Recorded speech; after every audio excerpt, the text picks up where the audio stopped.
Hello, everyone. Welcome to the fifth episode of Paok Talk. We are your hosts, Angelo and Jono. Jono, how are you doing?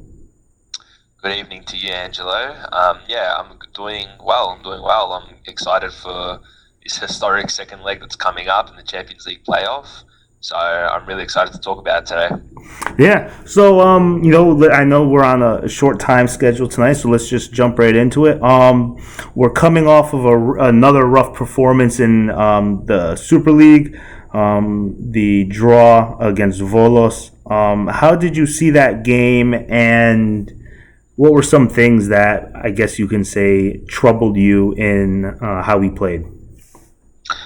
Yeah, well, as you mentioned, the disappointing result, really. I mean, we gave the Atromitos game as a pass, but yeah, to have two draws in the manner we have, with quite lackluster and toothless performances, particularly in attack, is disappointing. I think it's simple. Like, the game was not lost, but the points were dropped at the selection table. We mentioned it in the previous episode where we said that Ferreira, well, I thought at least Ferreira shouldn't rotate heavy. I think that you needed to win this game, and he went ahead and rotated heavily. We had five guys starting for the first time. We had three guys making their debut, so Musa, Cholak, and the youngster Vrakas, who has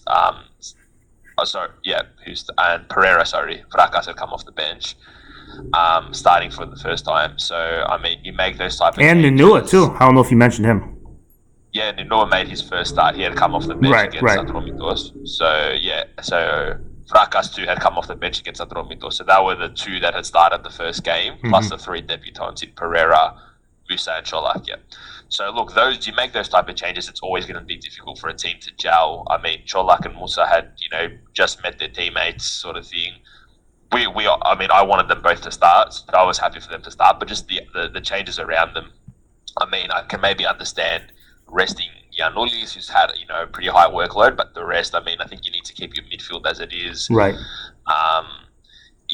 And then as mentioned in the previous episode, you have five subs. So win the game, you're good enough. Win the game by the 60th or 65th minute, and then take off your guys that need a rest and rest them that way. You don't do the opposite, in my opinion, which is what he did. But you know what? We have a big game coming up, and if we knock out Krasnodar and make the Champions League group stage, then this will probably all be forgotten. I don't know how you saw the game, but that was just my take on it. Yeah, so I agree with everything you said. I think that it was the wrong decision for Ferreira to basically have a whole new lineup in there. I think that we cannot forget about the league. It's very important that we are in the title race, because I think next year, second place doesn't get a Champions League position. I think they go straight to, I'm not sure if it's Europa League, and then third is the Europa League 2, the new... I don't think Greece has any Europa League spots next year. So first is the only good European place, that is Champions League. I'm pretty sure second to fourth goes to the Conference League. To the Conference, League yeah. So yes, I understand how important this game is. Right, it's probably the biggest game in Paok history. Coming up, the second leg match. But ultimately, even if we get in the Champions League, right, we get the big money, the 30 million, we get exposure. I'm just hoping to finish third to get into the knockout stages for the Europa League. If we don't get third and we finish fourth, but then next year we're in the Conference League, or the third European division, I think that it's ultimately another step back, because we're not going to be getting that money anymore. How long can we stay with the Champions League money? How long, what moves can we make?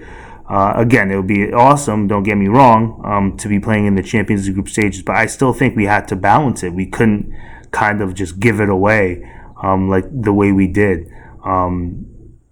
But ultimately, like you just said, this next game is the big game. That's the one that we're looking forward to, and there are no injuries, thankfully. That's something that Krasnodar cannot say, and we'll get into that. But I think that we would be having a whole different discussion if we played our starters and say two guys went down, with injury. I think we'd be saying, we should have rested players. So it's in hindsight now. So I guess we just look forward, right? Yeah, it's very true. It's easy for us to sit here in hindsight, but we did kind of predict it in the previous episode, so I think we have a little bit of a right to get on to comment on it. But no, you're right. If Abel wants to come on our show and talk about his reasoning, I'll be more than happy to have him. How's your Portuguese? Can you translate? It's not good, but I know a couple words. But it's okay. Well, I'm sure he can speak English, or he'll just have the little translator guy next to him whispering things in his ear. Sounds like a plan. Well, the invite's out there, Mr. Ferreira. You're always welcome to join us on Paok Talk. So let's now move ahead and talk about the Krasnodar game. They drew 1-1 against Sochi, the former Paok player. Why am I drawing a blank right now? Naboa. Yeah, Naboa. Thank you. Yeah, I mentioned him last episode or 2 episodes ago. Yeah, he scored. Yeah. So there was a couple of, I guess, injuries. Players came out. I know Berg came out of the game. Right now, they have 4 players in doubt, at least what they're saying. Berg, Wanderson, Petrov, and Kayo. They're the strikers, the winger, the right back, and the center back. I'll just start off and say that at first I was really excited. I think I let the emotions get to me, but after thinking about it and, taking some time to comprehend, what was going on, I think that it is a smokescreen. I'll say of the 4, maybe 1 doesn't play, but I really doubt. I mean, it's the biggest game for them too. I mean, they're up. They've never played in the Champions League group stages before. They're winning. So I think that if a couple of those players can play, they will. Ultimately, I do not think that all 4 won't play. I think maybe Berg might not start. They don't need a goal to start off, so it wouldn't surprise me if he was a little nicked up that he wouldn't start. Same with Wanderson. What do you think? Yeah, look, I think Petrov really impressed me in the right back defensively. He was solid, I thought, for the most part. So him missing would be important. Wanderson too. So if those 2 don't start, I mean, you are right that you do have a point. They don't need a goal.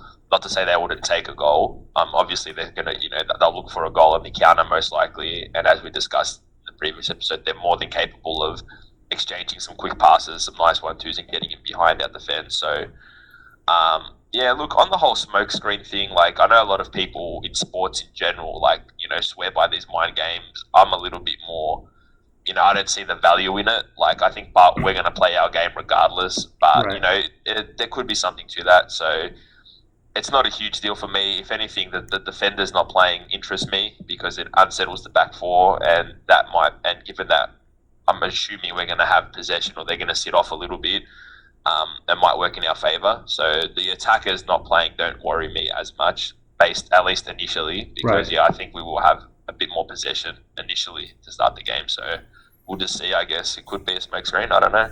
Right, yeah, and it's going to be interesting to see how we play. If I don't know for a team that can possess the ball for that long time. I mean, you see what happens in the Super League, right? When we're trying to break down defenses, it really doesn't work out. So I think that ultimately we're a better team when we're the underdog, when we're playing for the counter and we use our speed and we push that way. So if they just sit back and park the bus and try to, because I'm sure they know they know everything we're saying, right? They know that we have trouble against teams that sit back, park the bus. I'm sure they've watched games, the first couple of Super League games, so they're gonna know how to come at us. We have a couple questions at starting. Would you start Cholak?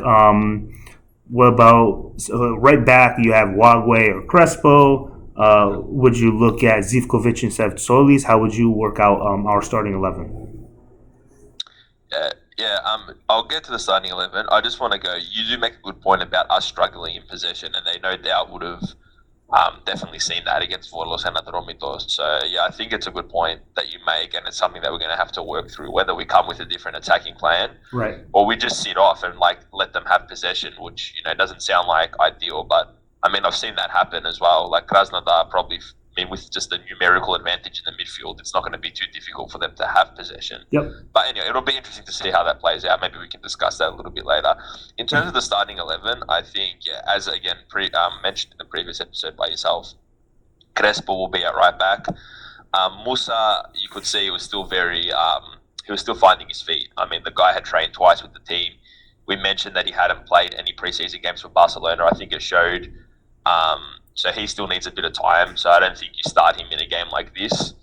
And we just need the one goal, right? So the clean sheet is still hugely important. So you play it safe. Right. You got Crespo at right wing back.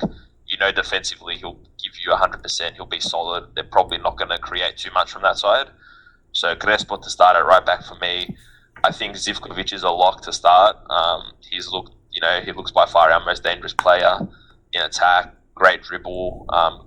Can play a pass, can just create. So I think there's no doubt he starts.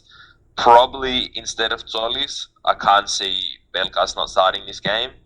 So I'd say Tzolis is the unlucky one who probably will miss. But in saying that, Tzolis was one of the guys rested against Volos. He came off the bench. So take that, potentially meaning that he could start against Krasnodar and it could be the same front three that we had with no clear striker.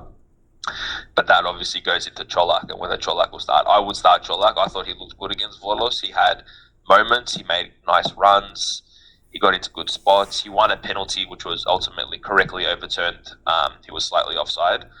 So I would start Cholak and would leave probably Tzolis out. But I think that, Tzolis being rested maybe tells us that, and Cholak came off for 90 minutes. Yeah, we might go with the same front three. What do you think? Right. I think the smart thing would be to start Cholak. Obviously, you got him for big games.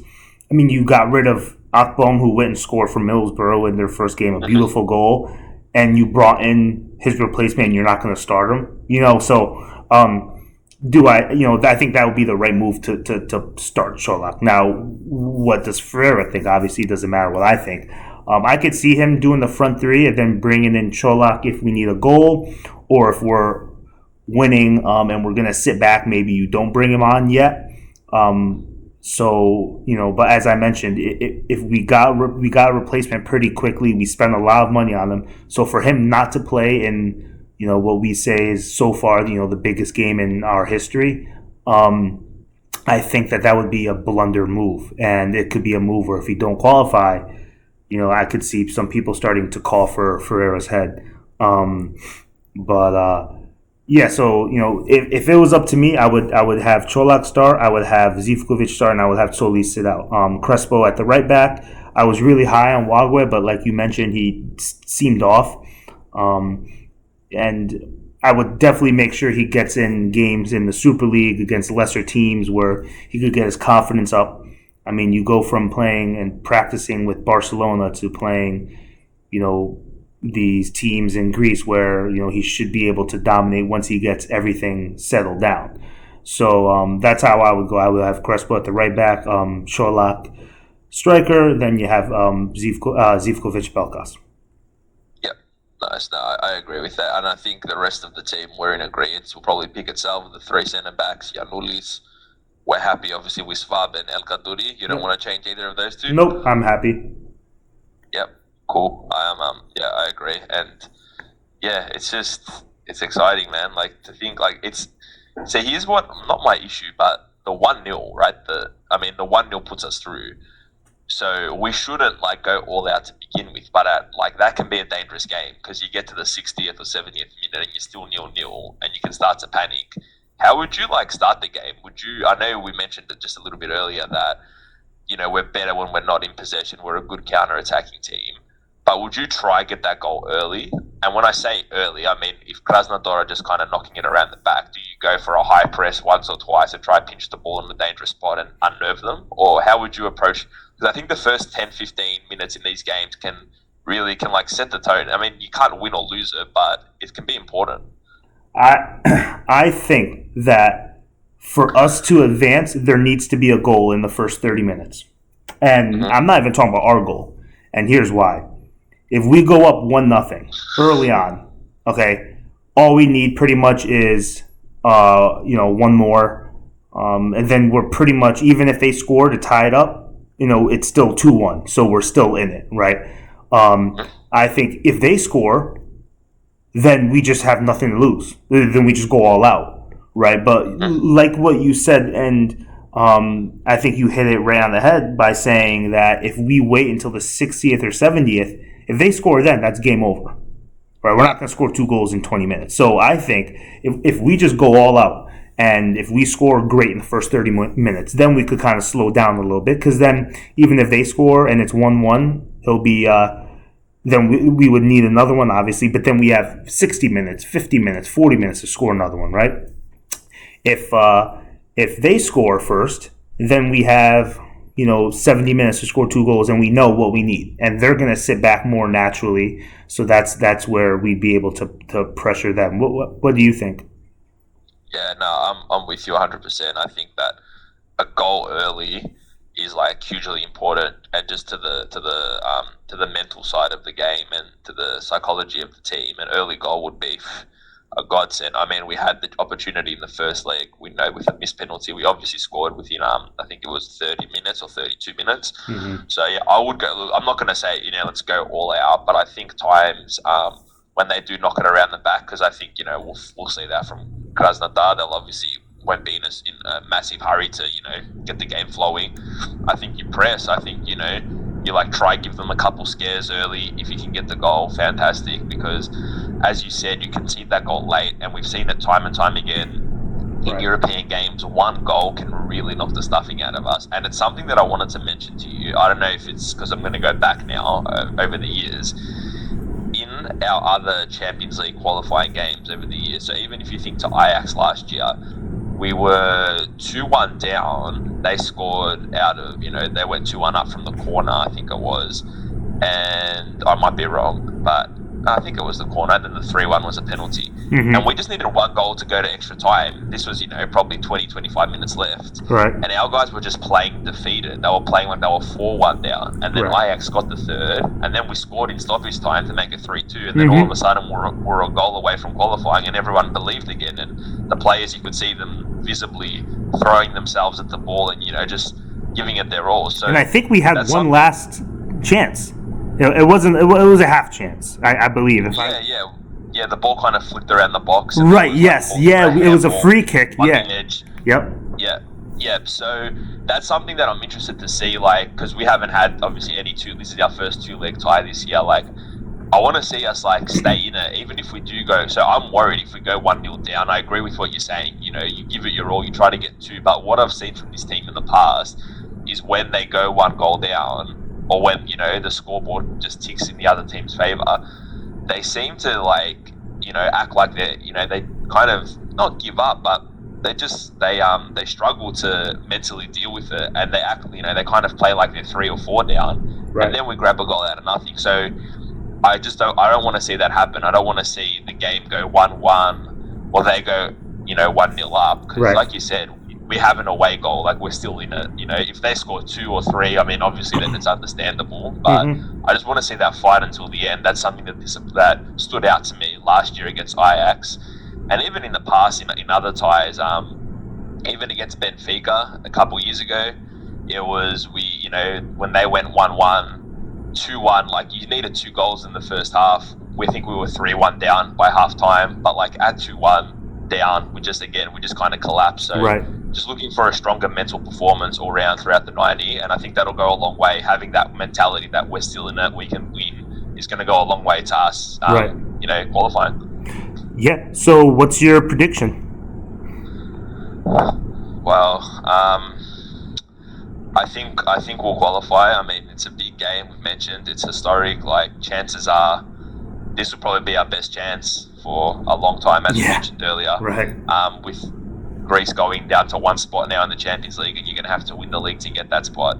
It's going to be our best chance, and it probably is our best chance historically.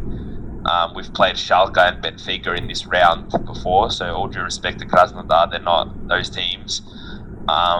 So I think we'll win. I think we'll go through. I mean, I want to say 1-0. I have a feeling we're going to get it done and there's going to be some heart stopping, but I'll go 1-0 Paok. Yeah, I think that we're going to get it done too. And the first game I thought it would be 2-1, 1-1, something like that, in their favor. I think this game, I think we're gonna win 2-0. I think it's gonna. I just have a feeling. I don't know what it is. I just have a feeling that we're actually gonna play probably one of our best games in recent memory, and I think we'll go up 1-0 early, and I think it'll be 2-0 a half. This reminds me of the Basel matches. I think it was the Basel where we won on aggregate 4-1, right? Something like, was that the Basel game?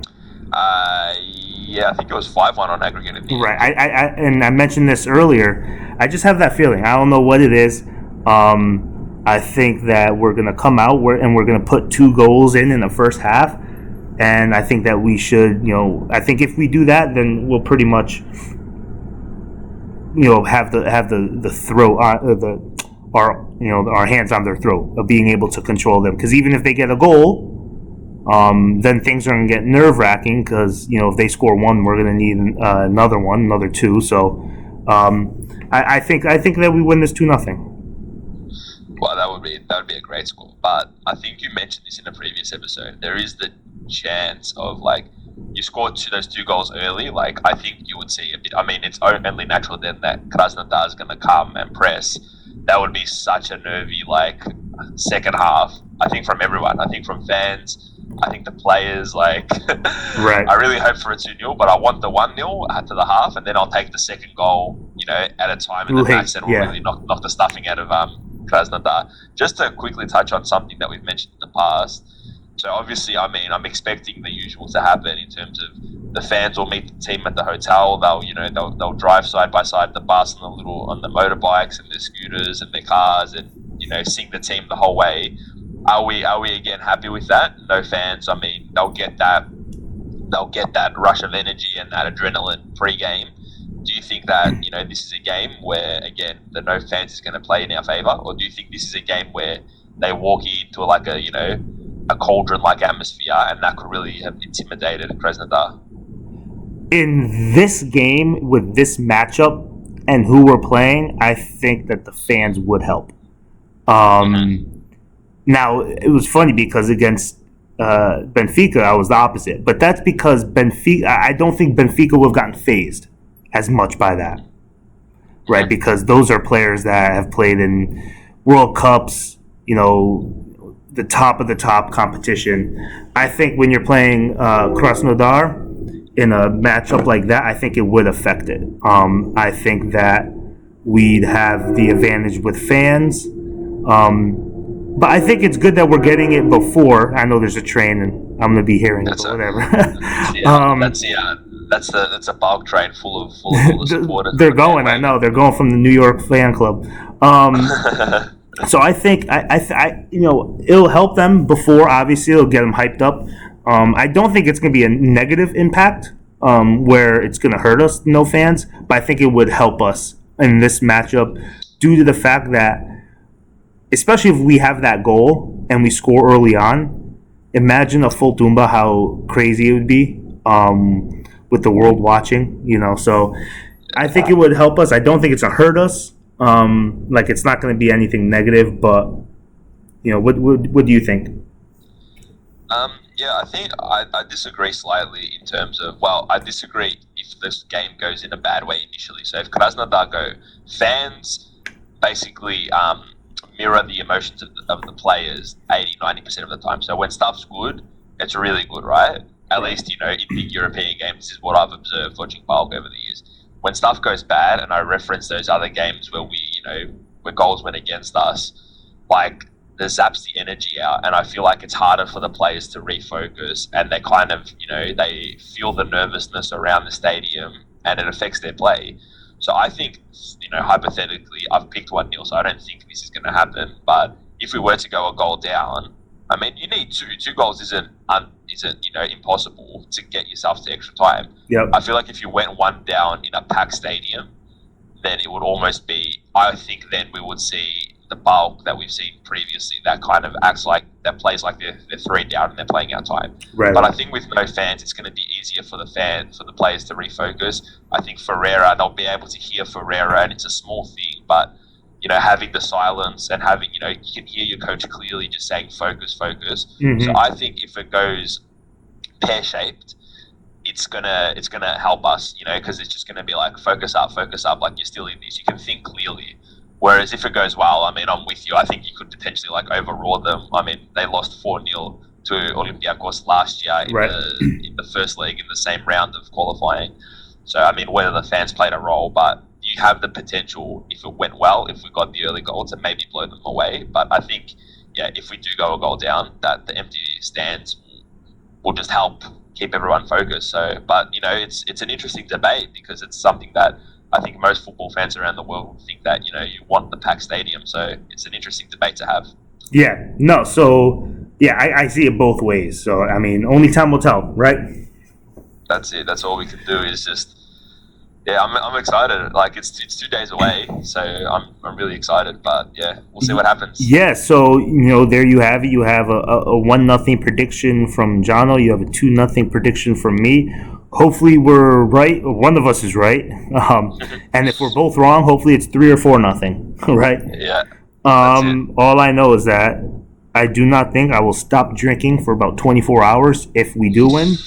I already have the Uzo and the Cipro, and I'm ready to go. So yeah. Are you okay, Angela? Like, do you need some help? Like, are you all good with the drinks? We'll find out. We'll find out after Wednesday. It'll either be there'll be drinking, but it'll either be in sorrow or happiness. So we'll see. Any final comments? Any final thoughts? Not really. Just what we've already said. I'm really excited, and history awaits, Paok. Let's do it. That's right. Let's do it. All right. So thank you all for listening. Hope you enjoyed it. Make sure you subscribe, share with all the Paok fans around the world, any relatives.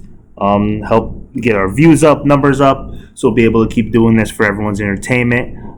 We will come at you with another episode, hopefully immediately after the game, maybe Thursday or Friday. We'll see. But be on the lookout for another episode and enjoy the game.